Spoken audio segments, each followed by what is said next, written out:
Hi అండి అందరికీ. ఇంట్లో ఎంతో ఈజీగా టేస్టీగా చేసుకునే మటన్ పలావ్ రెసిపీ అనేది ఎలా చేయాలో ఈ వీడియో కంప్లీట్గా చూసేయండి. అది కూడా ప్రెషర్ కుక్కర్లో చేస్తున్నానండి. ముందుగా 400 గ్రాములు మటన్ తీసుకొని అందులో వాటర్ పోసి 2-3 సార్లు శుభ్రంగా కడిగి ఆ మటన్ని ఇప్పుడు మనం మ్యాగ్నేట్ చేసుకోవడం అంటే మటన్ అనేది నానబెట్టుకోవడం కోసం అందులో 1 స్పూన్ పసుపు, 2 స్పూన్ల కారం, మీ టేస్ట్కి తగినంత కారం వేసుకోండి.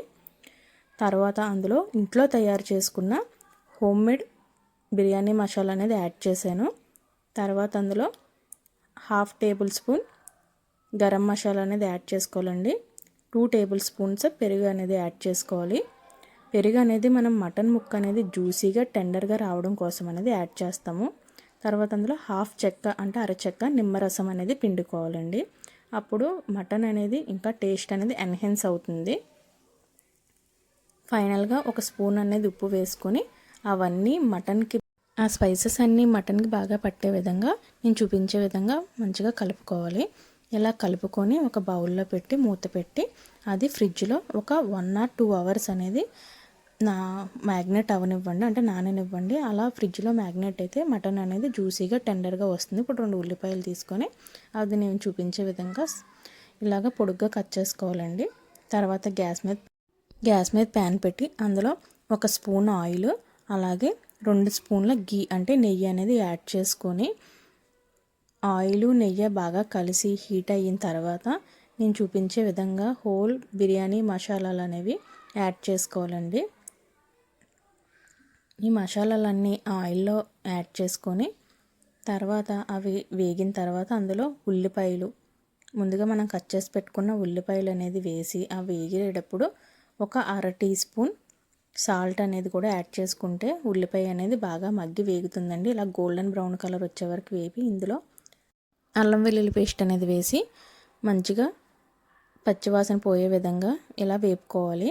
వేపుకున్న తర్వాత ముందుగా మనం నానబెట్టి పక్కన పెట్టుకున్న మటన్ అనేది అందులో వేసి ఆ స్పైసెస్ ఆనియన్స్ అన్నీ మటన్కి బాగా మిక్స్ అయ్యి ఆ టెక్చర్ అనేది బాగా కలిసే విధంగా కలుపుకొని ఇప్పుడు మూత పెట్టుకొని మటన్లోంచి వాటర్ వచ్చే విధంగా మటన్ని మంచిగా ఉడకనివ్వాలండి. మటన్లోంచి ఇలా వాటర్ బయటకు వచ్చిన తర్వాత ఇప్పుడు మనం అందులో 1 గ్లాస్ ఆఫ్ వాటర్ అనేది యాడ్ చేసుకోవాలి. 1 గ్లాస్ ఆఫ్ వాటర్ యాడ్ చేసుకొని కుక్కర్ మూత పెట్టేసి ఒక 5 విజిల్స్ అనేవి రానివ్వాలండి. ఈలోపు మనం 1 గ్లాస్ ఆఫ్ బాస్మతి రైస్ అనేది తీసుకున్నాము.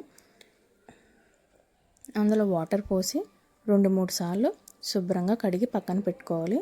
తర్వాత 5 విజిల్స్ వచ్చిన తర్వాత గ్యాస్ అనేది ఆఫ్ చేసి అందులో ప్రెషర్ మొత్తం పోయిందో లేదో చెక్ చేసుకొని మూత అనేది ఓపెన్ చేసుకొని ముక్క అనేది ఎలా ఉడికిందో చెక్ చేసుకొని ఇప్పుడు మనం కడిగి పక్కన పెట్టుకున్న బాస్మతి బియ్యం ఉన్నాయి కదండి, అవి అందులో యాడ్ చేసుకోవాలి. అవి అందులో వేసుకొని బాగా కలుపుకొని తర్వాత అందులో 1 గ్లాస్ ఆఫ్ రైస్కి యాక్చువల్లీ మనం 1 గ్లాస్ ఆఫ్ బాస్మతి రైస్కి 1.5 గ్లాస్ వాటర్ పోస్తాము. కానీ ఇప్పుడు అందులో ఆల్రెడీ 1/2 గ్లాస్ ఆఫ్ వాటర్ ఉన్నాయి కాబట్టి మనం ఇక్కడ ఎక్స్ట్రా 1 గ్లాస్ ఆఫ్ వాటర్ అనేది యాడ్ చేసుకుంటున్నామండి. ఫైనల్గా అందులో కొత్తిమీర అనేది యాడ్ చేసి సాల్ట్, స్పైసెస్ అవన్నీ టేస్ట్ సరిపోయినాయో లేదో ఒకసారి ఫైనల్గా చెక్ చేసుకుని కుక్కర్ అనేది మూత పెట్టేసి మీడియం ఫ్లేమ్లో 10 to 15 మినిట్స్ అనేది కుక్కర్ మూత పెట్టుకోవాలండి.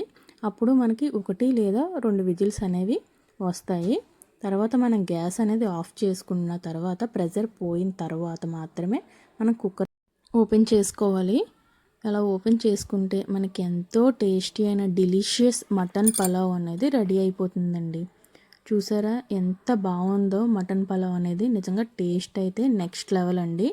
మీరైతే డెఫినెట్గా ఒకసారి ట్రై చేయండి. Thank you.